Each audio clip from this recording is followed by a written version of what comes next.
Alright, hey guys, I'm just going to hop into it here.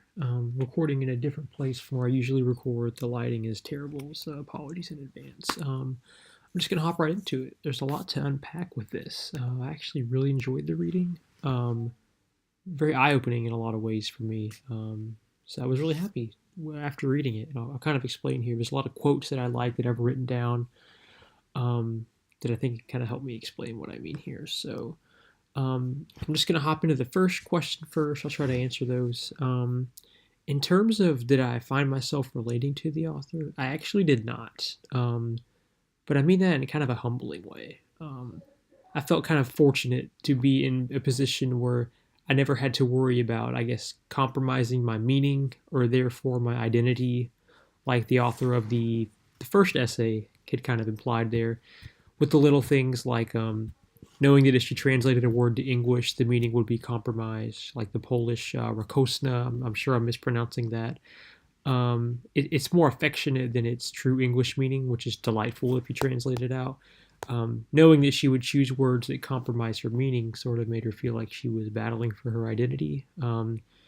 I've never been in a situation like that. It made me feel very, very fortunate that, speaking American English, living where I live, that is rarely a problem. Most of us are pulling from the same lexicon. We have a lot of the same vernaculars, so most of our meanings are pretty well understood.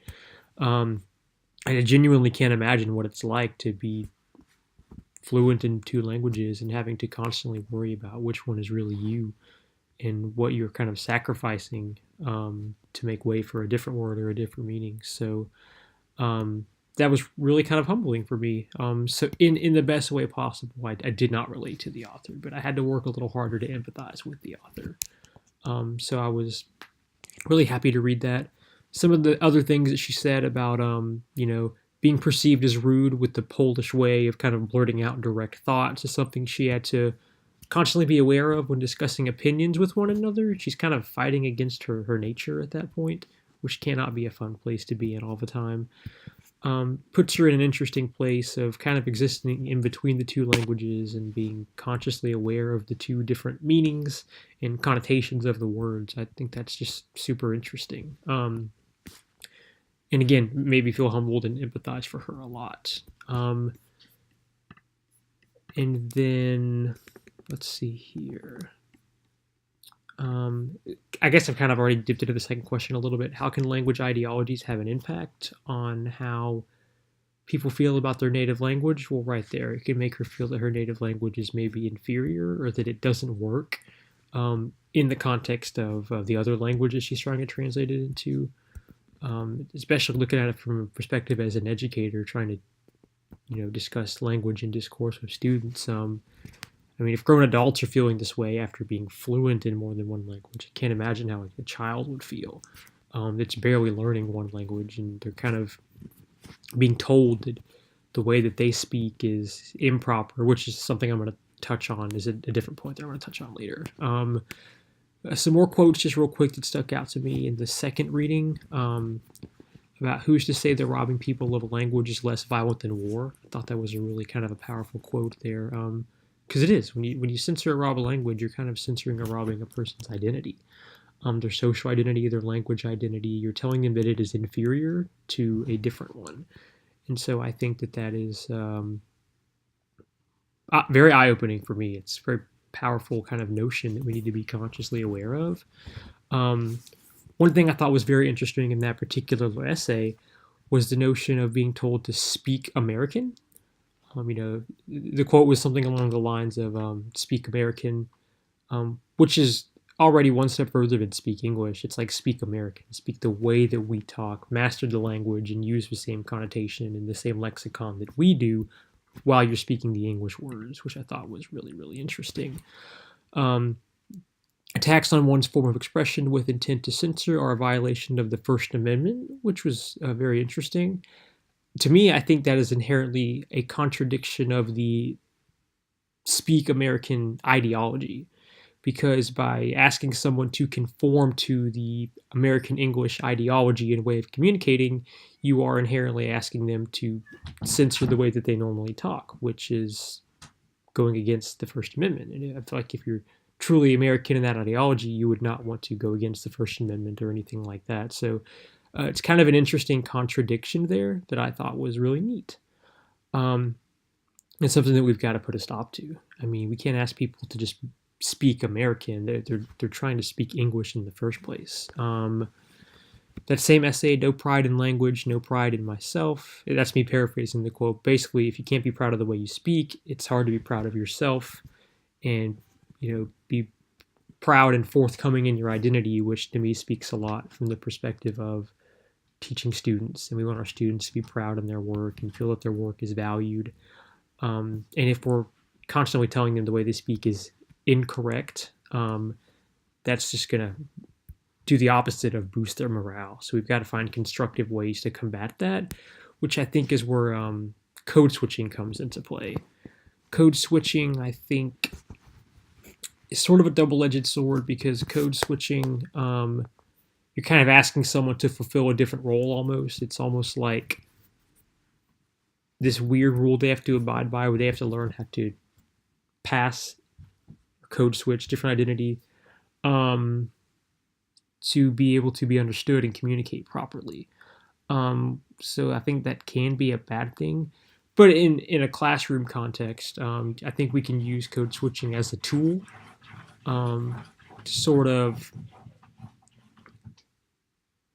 get the students to understand that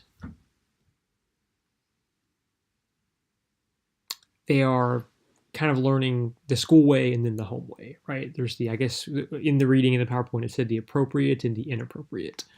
So using code switching as a tool to explain to a student whose work you may not think is sufficient or is clearly struggling to adhere to the guidelines of standard American English, we can kind of explain to them, this is good, but let's try it this way, the school way. This is great for your home way.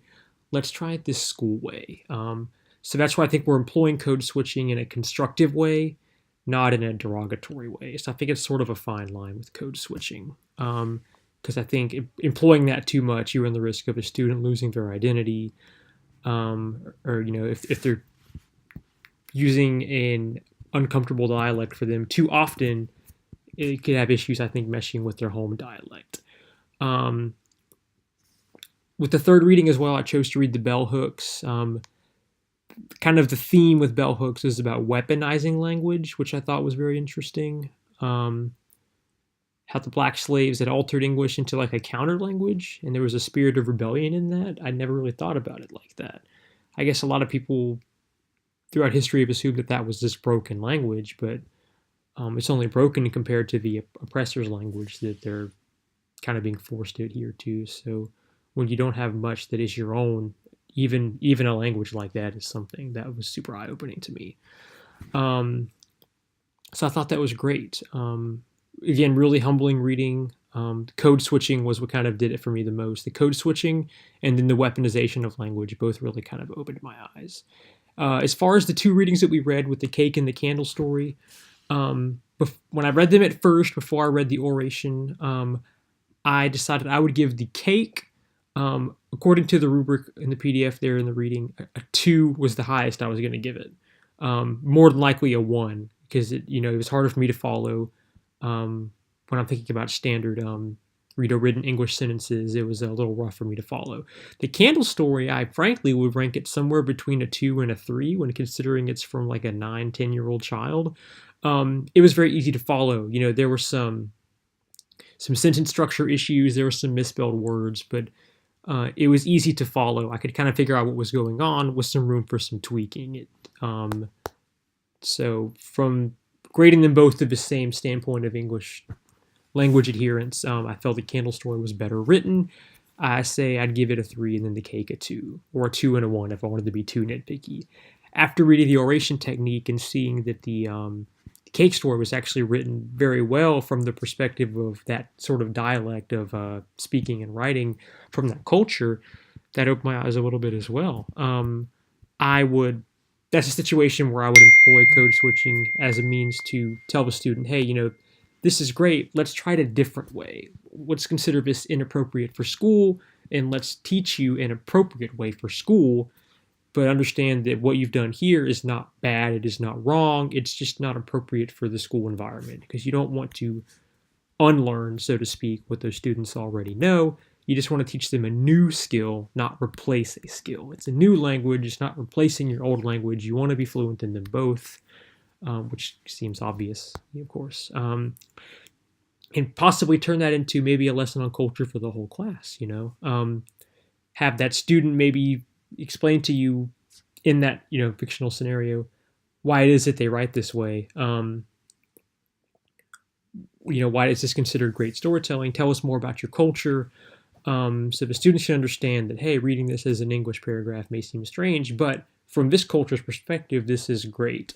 It opens up a lot of avenues and questions to explore about cultures. So I genuinely liked all of these readings. I wish I had the time to read all of them, because the 3 that I did read were more than enough for me to digest, and I could talk for way longer than this video on those, and I'm trying to make it easy on you guys. So apologies as well for my cat trying to break his way into the door here. He was scratching a lot during the video, so apologies for that. But yeah, so to summarize, those were the quotes that I really enjoyed. I think code switching, it kind of walks a fine line between a dangerous tool and a valuable tool. So we have to kind of be aware of its dangers, but also kind of employ it when necessary in a not too drastic way. And again, I'm humbled and fortunate that I did not relate to the authors of these stories. I feel it's important that we understand how fortunate we are in those situations so that we can more constructively approach the topic that is teaching English as a second language. So I definitely look forward to hearing more from you guys. Thank you very much.